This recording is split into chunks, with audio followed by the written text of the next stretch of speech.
बहुत समय पहले पहाड़ों और बादलों के बीच बसा था एक छोटा सा चमकता शहर चांदपुर। वहाँ रहती थी एक अनोखी बिल्ली, माँ मायारा। वो साधारण बिल्ली नहीं थी, वो प्राचीन जादू की महारत ही थी। उसके पंजों से रोशनी निकलती थी और उसकी आंखों में सितारे चमकते थे। एक रात बिजली की तेज गड़गड़ाहट के बीच आसमान में बैंगनी रोशनी चमकी और उसी रात जन्म हुआ एक नन्हे से जादुई बच्चे का, ठाकुर। लेकिन वो कोई साधारण बच्चा नहीं था। उसकी आंखों में सोने जैसी चमक थी। उसके सीने में एक छोटा सा आकाशगंगा जैसा प्रकाश घूमता रहता था। माँ मायारा समझ गईं, ये बच्चा साधारण नहीं, ये तो जादू का वारिस है। ठाकुर जब सिर्फ 3 महीने का था, तब से माँ ने उसे जादू सिखाना शुरू कर दिया। सबसे पहले सिखाया रोशनी बुलाना, हवा को मोड़ना, पानी को चमक में बदलना। ठाकुर बहुत शरारती था। वो अपनी छोटी टोपी पहनकर आईने के सामने खड़ा होकर कहता, देखो दुनिया, मैं हूँ ठाकुर जोकर। उसे जोकर इसीलिए कहा जाता था क्योंकि वो जादू करते समय मज़ेदार चेहरे बनाता और सबको हंसाता भी था।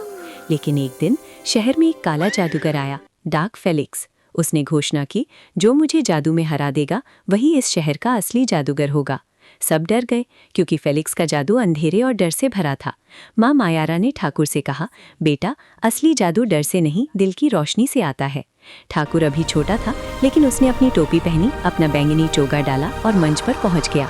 पूरा शहर इकट्ठा था, बिजली चमक रही थी, आसमान में बादल गरज रहे थे।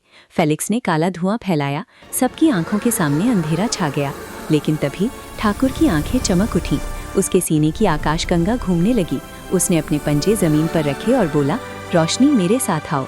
अचानक जमीन से सुनहरी रोशनी उठी, धुआं छटने लगा। फेलिक्स ने विशाल काला दानव बुलाया, लेकिन ठाकुर ने हंसते हुए कहा, अब देखो जोकर का जादू। उसने अपनी टोपी हवा में उछाली, टोपी से निकली हजारों चमकती तितलियां जो दानव के चारों तरफ घूमने लगी। दानव छोटा होता गया और आखिर में एक छोटी सी चिड़िया बन गया। पूरा शहर तालियों से गूंज उठा, दुनिया का सबसे छोटा जादूगर। उस दिन के बाद ठाकुर को कहा जाने लगा, दुनिया का सबसे छोटा जादूगर।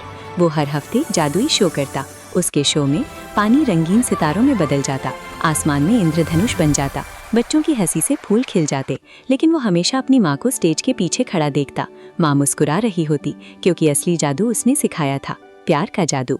एक रात ठाकुर उदास बैठा था। उसने माँ से पूछा, माँ, क्या मेरा जादू कभी खत्म हो जाएगा? माँ ने उसके सिर पर हाथ फेरा और बोली, जब तक तुम्हारा दिल सच्चा है जादू कभी खत्म नहीं होगा। तभी आकाश से एक टूटता तारा गिरा। ठाकुर ने आंखें बंद की और इच्छा मांगी, मैं हमेशा खुशियाँ बांटूं। उसकी इच्छा पूरी हुई। उस दिन के बाद उसके जादू में और ताकत आ गई। अब वो सिर्फ चीज़ें बदलता नहीं था, वो लोगों के दिलों का डर भी दूर कर देता था। कई साल बाद ठाकुर ने सबसे बड़ा शो किया, रोशनी का महोत्सव। पूरा शहर जगमगा रहा था, हजारों बिल्लियां, जानवर, बच्चे सब आए थे। ठाकुर मंच पर आया और बोला, आज का जादू मेरी माँ के नाम। उसने आसमान की तरफ पंजे उठाए, पूरा आसमान आकाशगंगा में बदल गया। सितारे नीचे उतर आए और बीच में माँ मायारा की रोशनी की परछाई दिखाई दी। सबकी आंखों में आंसू थे। ठाकुर जोकर ने साबित कर दिया, असली जादू डराने में नहीं, हंसाने और रोशनी फैलाने में है। और हर बच्चे के अंदर एक छोटा सा जादू छुपा होता है, बस उसे कोई माँ मायारा जैसी गुरु मिल जाए।